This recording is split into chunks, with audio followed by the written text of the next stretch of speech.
que é liturgia, por que estudar liturgia e por que sempre se fala tanto isso no meu serviço ao altar.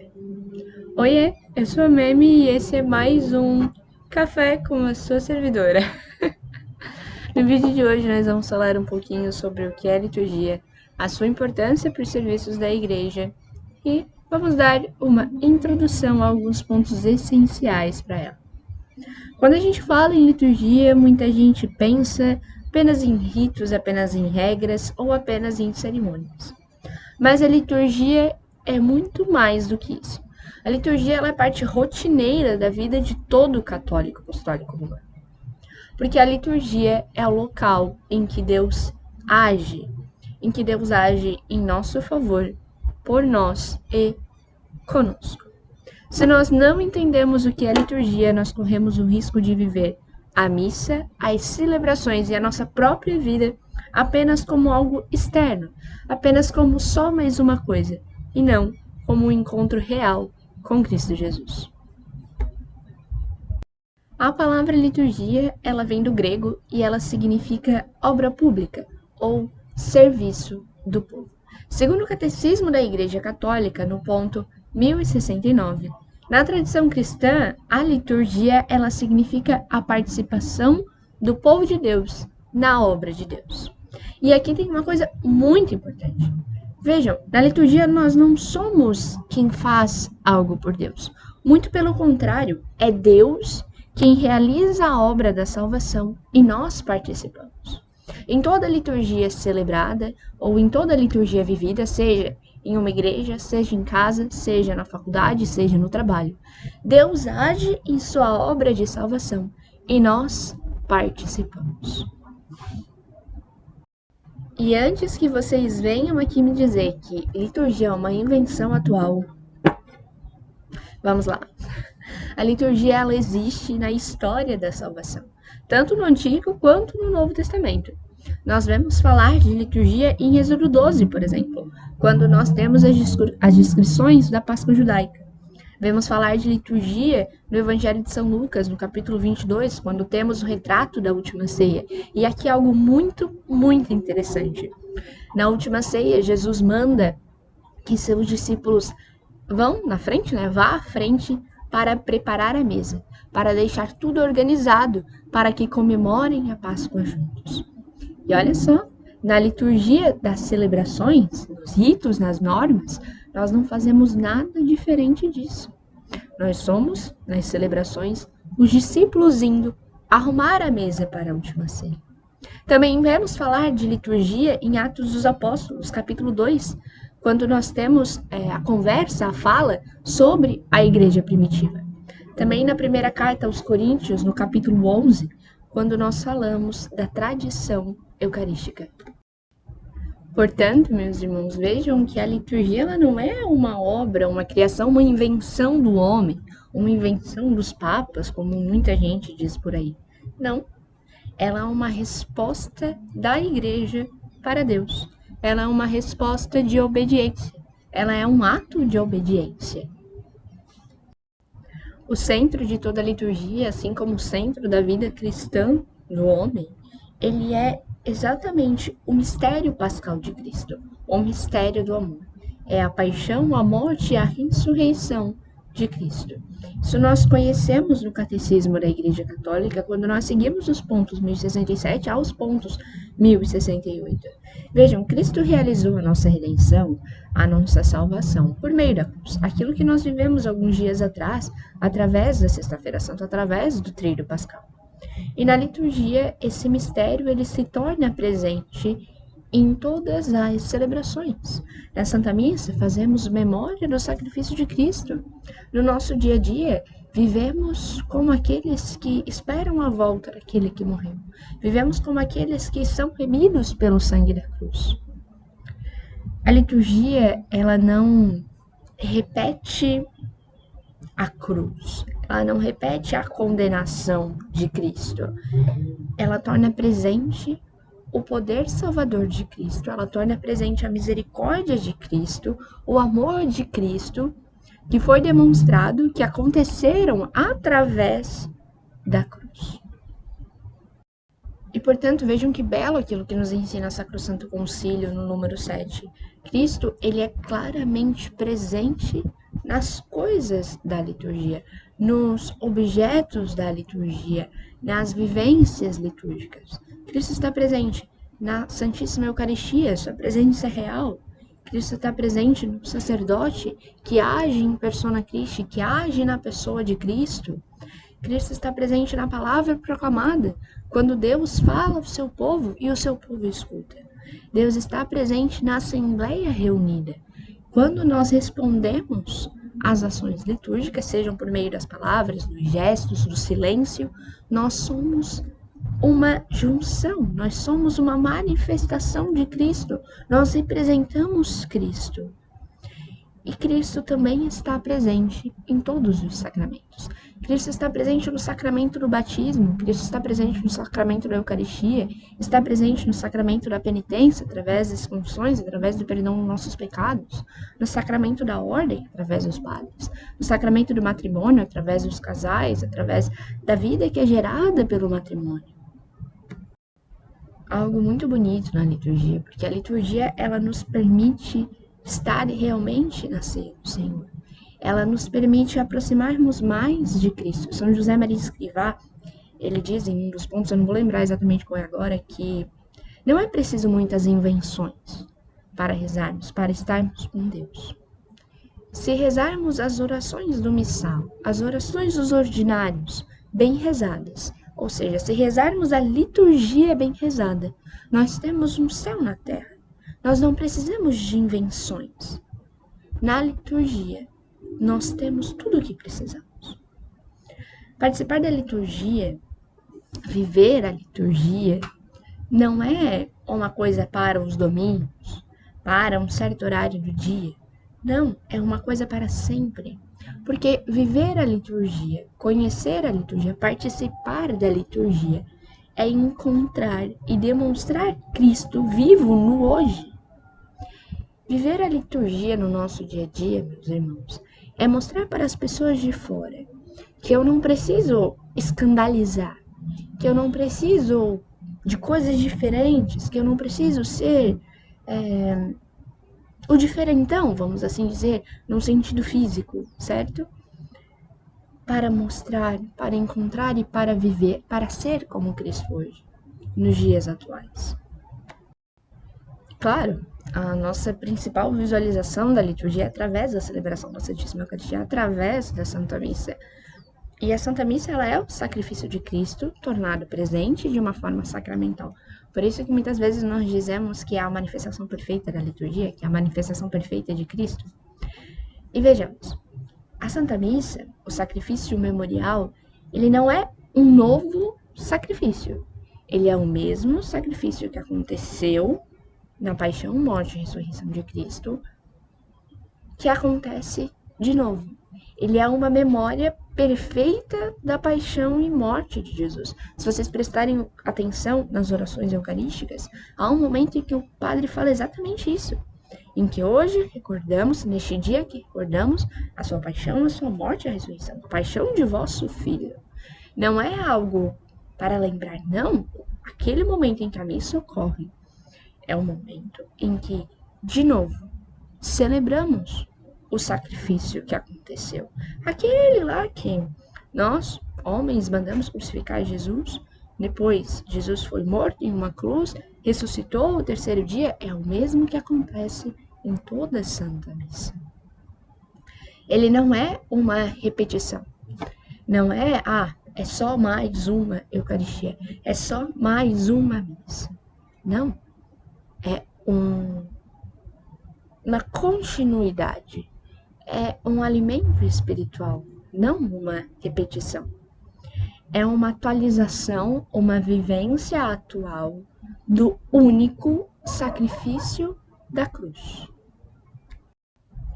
O mesmo Cristo se ofereceu na cruz por você, é o que se oferece na missa por você. Por isso, meus irmãos, agora dando um adendo, que é muito importante que nós vivamos todas as etapas litúrgicas antes de vivermos a Santa Missa, juntamente com vivermos a Santa Missa. Por exemplo, por isso que é tão importante vivermos a liturgia sacramental antes da Santa Missa.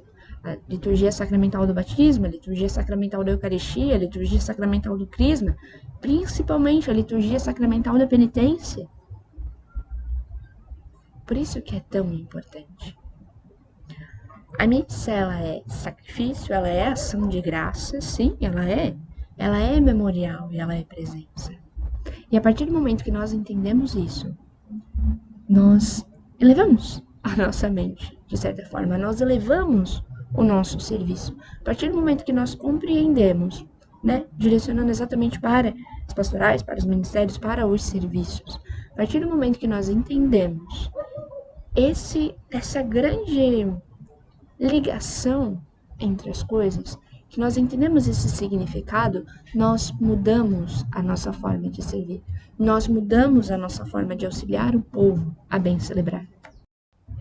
E exatamente por isso, né, por percebermos, nós entendemos por que a liturgia ela não age de uma forma confusa, por que cada um na liturgia tem seu papel. Por que o padre celebra, o leitor proclama, o diácono auxilia, por que os servidores auxiliam, por que quando necessário, os ministros extraordinários da Sagrada Comunhão, eles vão os ministros extraordinários da comunhão, eles vão e auxiliam a distribuir. Por que é necessário os músicos? Por que é necessário uma organização arquitetônica? Por que é necessário uma disposição de lugares de forma correta? O sacerdote na Santa Missa, falando um pouquinho sobre isso, sobre as distinções de papel, ele age na pessoa de Cristo. É como se naquele momento da liturgia, o padre já não fosse o padre fulano de tal. Naquele momento da liturgia, é como se o padre fosse Cristo. Ou a pessoa mais próxima a Cristo possível. Mas ele age em persona Christi. Ele age na pessoa de Cristo. Naquele momento ele não é o padre fulano de tal. Ele é Cristo. E nós, os fiéis, os leigos, nós participamos da liturgia pelo nosso sacerdócio batismal. Nós participamos, nós auxiliamos, nós vivenciamos. O sacerdote age naquela pessoa. O sacerdote faz a memória, o sacrifício. E exatamente por nós termos uma participação por conta do nosso sacerdócio batismal, por nós entendermos isso, nós precisamos e vivemos uma participação ativa, plena e consciente. Participar não é só fazer coisas, não é só ir lá e escutar, levantar e sentar, não é só ir lá e pegar o trigo, não é só ir lá e pegar a sineta e depois ficar na sacristia conversando. Não é só ir lá e distribuir a comunhão, botar um jaleco bonito, pegar o violão e cantar uma música extraordinária. Não. Não é isso.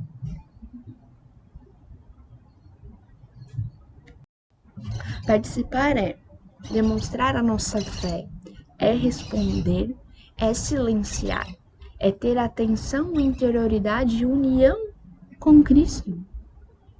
É compreender, é buscar conhecer e melhorar também.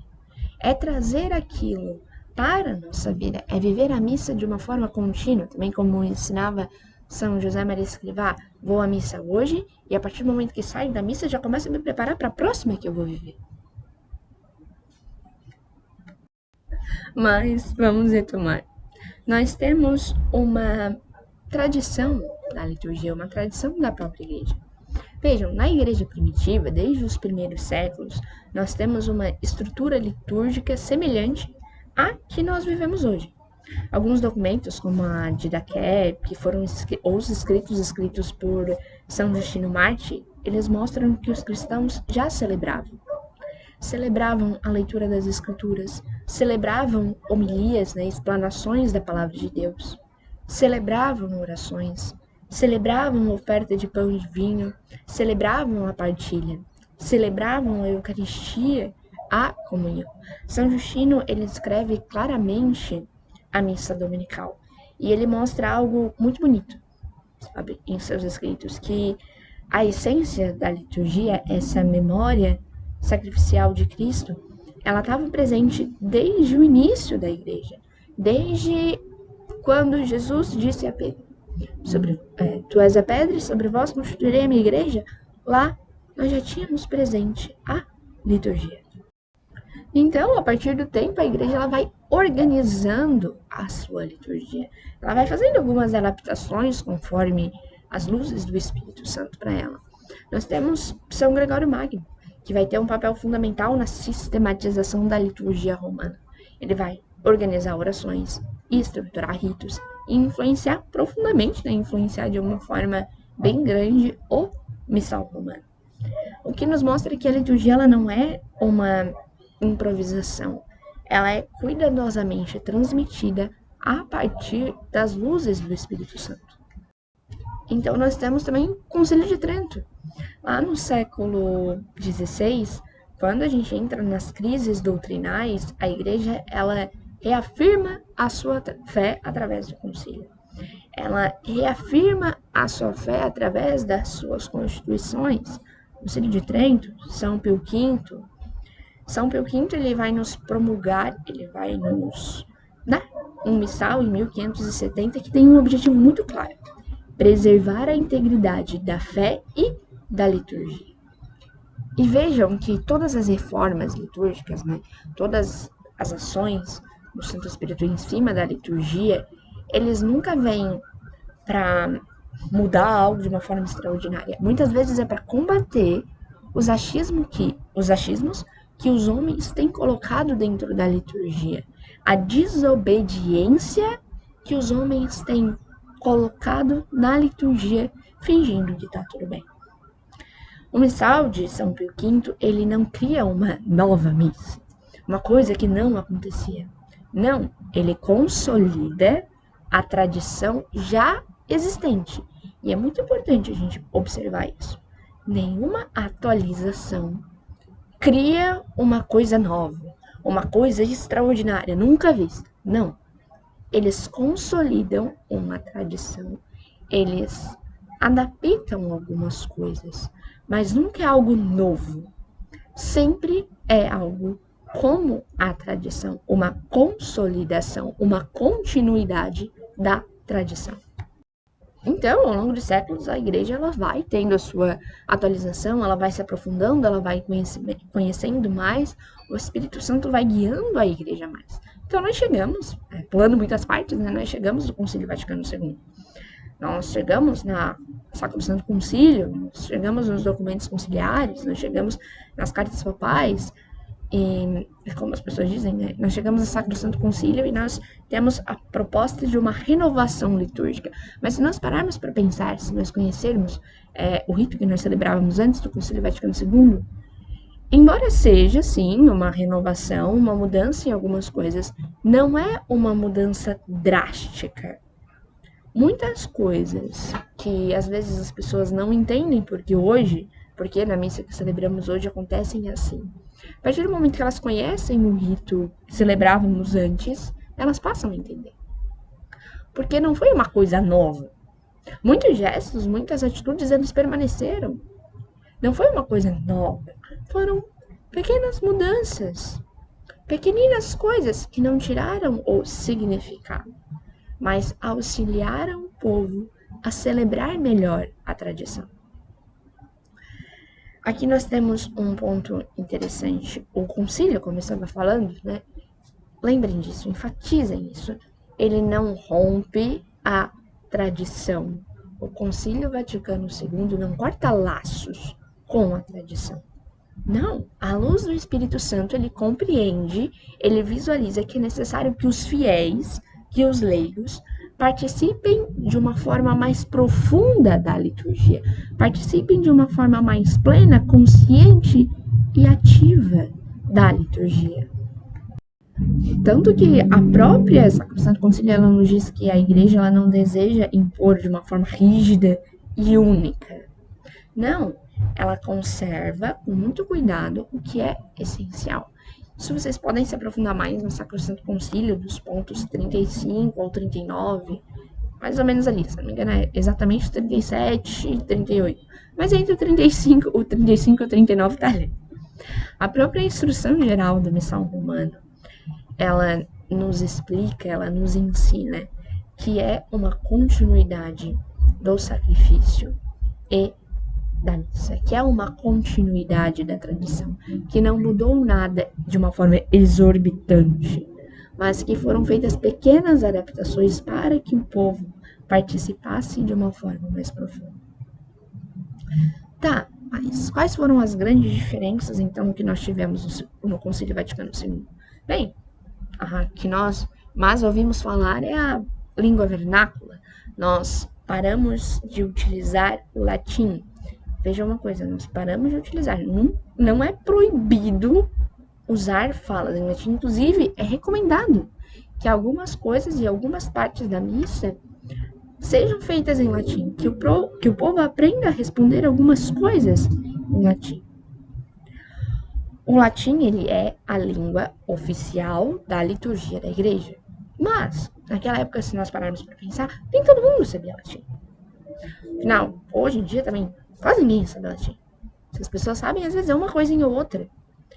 Então, o Concílio Vaticano II, ele compreende que é necessário abrir para o uso da língua do povo, para o uso de uma linguagem que o povo conseguisse entender e responder. O Concílio Vaticano II também nos traz uma maior ênfase, uma maior abundância da palavra de Deus. Ele vai nos trazer a criação do ciclo trienal, do ciclo dos domingos, vai nos trazer a criação do ciclo bienal, dos dias da semana. Ou seja, ele vai nos trazer muito mais escrituras proclamadas, muito mais acesso à palavra de Deus. De forma que ele reforça que a homilia, ela é uma parte própria da liturgia. Por isso que, muitas vezes, por mais que os ritos sejam gigantes, a homilia é obrigatória. Por isso que ele tem aquela recomendaçãozinha, que haja homilia, embora breve. Então, nós temos a participação do povo. E vejam, temos a participação do povo. É para participar, é para responder, é para agir com gestos, com as palavras, com o silêncio de forma correta, conforme os tempos pedem. Sacrosanto Concílio nos diz que a Igreja deseja ardentemente que todos os fiéis sejam levados àquela participação plena, consciente e ativa. Sacrosanto Concílio, ponto 14. O que isso significa? Não é para ser um ativista externo, não é para ser uma coisa exterior. Não é, todo mundo vai fazer isso, então tem que fazer também. Todo mundo tem que fazer tudo. Não. Existe a participação interna, a fé, a atenção, a união com Cristo, a contemplação. E existe a participação externa, as respostas, os cantos, os gestos, o silêncio. Por isso que às vezes os padres pegam tanto no nosso pé. Como assim? Já fazem anos que nós temos essa edição do missal e vocês ainda não aprenderam a resposta. Onde está a nossa participação se nós não sabemos as respostas para a missa? Se nós não sabemos o que responder? Mesmo que a gente responda errado. Se a gente souber um pouco, a gente vai aprender. É muito triste, fazendo uma é muito triste ir em uma celebração, em uma participação, em uma missa, ou às vezes até mesmo em um sacramento, na celebração de um sacramento, e estar tudo em silêncio. E ninguém responder nada. E ninguém saber. E aí todo mundo se diz católico, né? Mas ninguém sabe uma resposta. E também tivemos, com o Concílio Vaticano II, algumas simplificações de ritos. O Concílio ele percebe que ao longo dos séculos, alguns elementos dos sacramentos, alguns elementos dos ritos, eles eram excessivamente complexos ou repetitivos. Por isso que a Sacrosanto Concílio, nosso documento conciliar, ele vai orientar que alguns dos ritos eles sejam simplificados, mas que eles conservem a substância. Ou seja, sejam simplificados, mas o essencial e importante permaneça. Sejam simplificados, mas os seus significados não mudem. E também que fossem eliminadas, repetições inúteis. Sacrosanto Concílio, ponto 34. Vocês podem ler um pouco mais sobre isso também.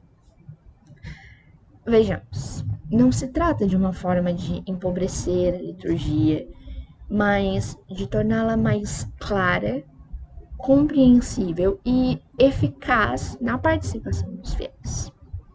A simplificação, ela não retira o mistério que é celebrado, ela ajuda a percebê-lo melhor.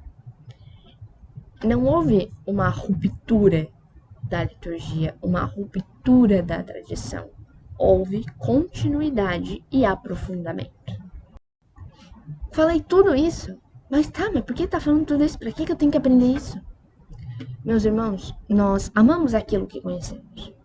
Quando nós conhecemos a liturgia e passamos a amá-la, nós não só celebramos e servimos de uma forma melhor, nós vivemos de uma forma melhor. Se nós queremos viver com uma fé superficial, nós ignoramos a liturgia, nós desobedecemos. Agora, quando nós queremos viver uma fé profunda, uma fé real, nós entramos na liturgia. Quando nós queremos, de fato, servir bem, servir melhor, se aprofundar no serviço, compreender o que estamos servindo, nós compreendemos, nós conhecemos a liturgia. Por isso, toda essa introdução, por isso, todo esse começo, para que possamos conhecer melhor a liturgia e amar. Meus irmãos, esse foi o nosso primeiro café oficial do nosso novo projeto, um projeto que busca auxiliá-los a compreender um pouco mais sobre a liturgia, sobre os serviços, sobre os ritos, tanto para os servidores do altar, quanto para os ministros extraordinários, para os músicos, para os leigos, para aqueles que não têm nenhum serviço na igreja também, para aqueles que querem conhecer um pouquinho mais da Igreja Católica. Essa foi uma introdução, nós vamos nos aprofundar sobre isso ao longo dos vídeos que trazermos aqui. Mas, meus irmãos, um recado. Busquem conhecer e amar a liturgia. Minha diocese tem um projeto que eu gosto muito, inclusive eu faço parte, mas que o nome dele diz muito. Conhecer, amar e celebrar. Nós conhecemos para amarmos, amamos para bem celebrar. E no caso de quem tem um serviço, um ministério ou uma pastoral, quem está ligado aos fiéis dessa forma, para bem auxiliá-los a celebrar.